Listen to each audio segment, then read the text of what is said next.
Okay, now good afternoon. We are live here at Pershing Square, here at the Restore the Fourth rally.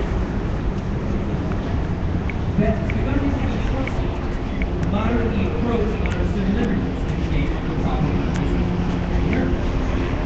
Let me ask you this. Was Martin Luther Jr. doing anything wrong? Did he have something to hide? Well, after engaging in its surveillance, the FBI realized that maybe he had some personal things to hide and tried to use those to discredit what was otherwise one of the greatest social justice movements in America. Luckily, they failed.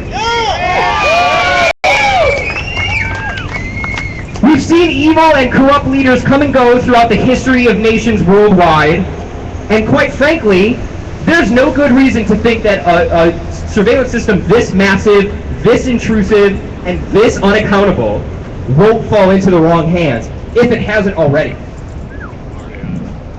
So here's what we have to do. We have to do everything we can to stop this unconstitutional and authoritarian spying. And here's the plan. 1, we demand that the government repeal the Patriot Act.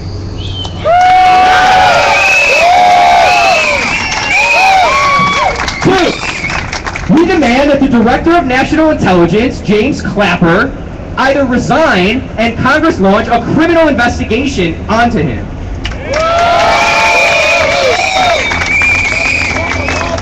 And lastly, we demand that the legal basis, authority, and interpretation by these secret courts be immediately declassified and scrutinized by the American public.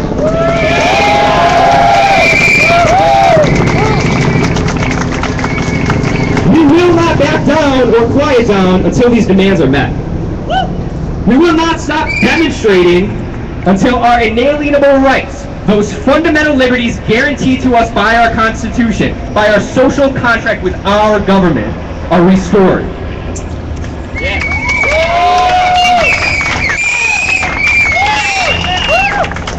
I'd like to leave you with a quote from free speech activist Mario Savio, who in 1964 led an occupation of Berkeley University in an attempt to gain free speech and the right to demonstrate politically on his campus.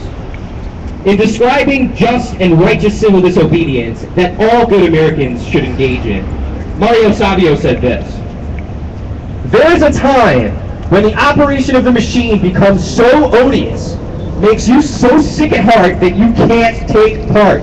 You can't even passively take part.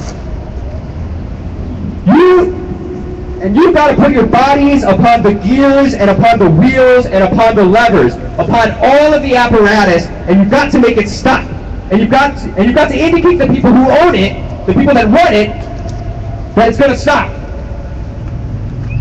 That unless you are free, the machine will be prevented from working at all." This surveillance machine is odious. This surveillance, we cannot take even a passive part in this surveillance program. We've got to make it stop, and we will make it stop. This is only the beginning. Thank you.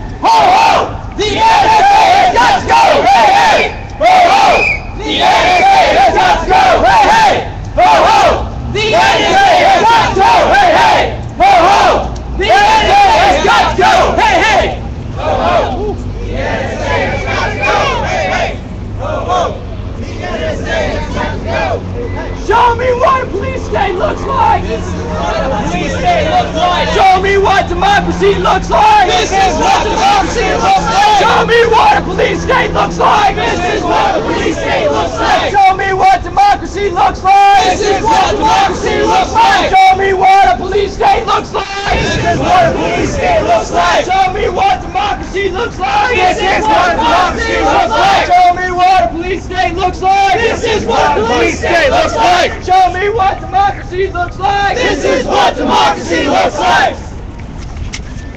Woo!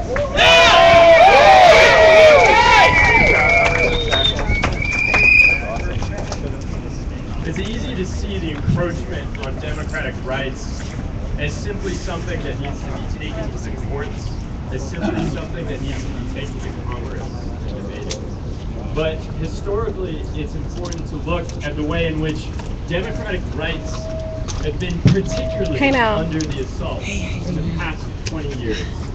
In the past 10 years, we've seen the erosion of multiple of our civil liberties.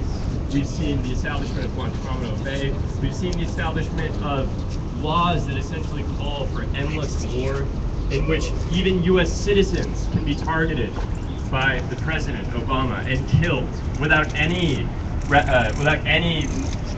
reprehension whatsoever.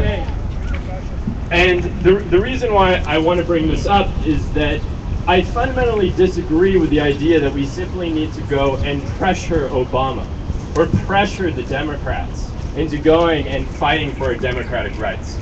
The Obama administration, just as much as the Republicans, are advocating the establishment of a police state. In 2008, people took to the streets to go and demand for Obama's election. There was all this, enthusiasm in the air, but particularly from young people like me, people going out there and voting for the first time. People did not realize that Obama is as integrated as any Democratic politician into the massive national surveillance state and military. And the reason why it's important to point this out is that the defense of democratic rights is not simply its own little isolated island. The defense of democratic rights is bound up with the economic collapse. All around the world, governments are increasing their surveillance, increasing their military, not because they're worried about terrorism, because they're worried about the people. They're worried about us. They're worried about the return of massive social struggles in America that have emerged in Europe, that have emerged particularly in Greece, in Spain, and right now in Egypt, where perhaps the largest protests in human history are happening.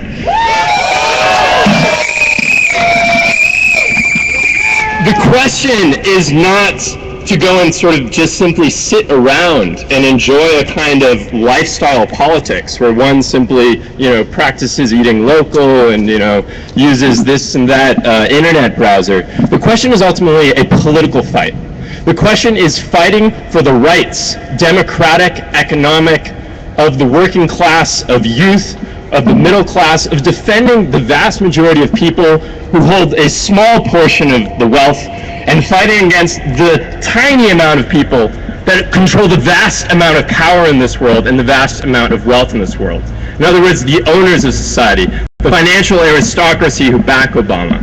That is ultimately why I call here for an understanding that the defense of democratic rights is bound up with the fight against capitalism, with the fight of an economic order that is currently on its way out, that has shown itself again and again in every single country to not be enjoying some recovery like Obama would like us to think, but rather to be simply held up by its pants, by money that's funneled from the Federal Reserve to the tune of $85 billion a month to keep this morose, morbid, and decaying system of financial parasitism alive. What we need to do, above all, is fight a political struggle for the independence of the working class and youth and middle class against all forms of sewer-left craziness. We cannot simply back ourselves behind the Democratic Party or the Republican Party. I'm a member of the Socialist Equality Party. We fight for the independence of youth, working class. We fight for the right to have a job, the right for a 30-hour work week. We fight for the right to have a good health care, to have good education, to have democratic rights. All of these things are under attack because the current economic system cannot handle them. The current economic system cannot handle educating its children, they cannot handle providing jobs, and they certainly cannot handle going and allowing all of us to have full civil liberties in a time when increasingly they will be under attack from the working class and the youth. So I urge you, check out the World Socialist website. It's the largest socialist publication. We publish in 17 different languages. We've got tons of material on the defense of Edward Snowden. Currently, we're building for a huge campaign to defend Edward Snowden against this witch hunt that has been propagated by the Obama administration, involving massive pressure on all sorts of foreign governments into preventing him from finding safe haven. Thank you very much.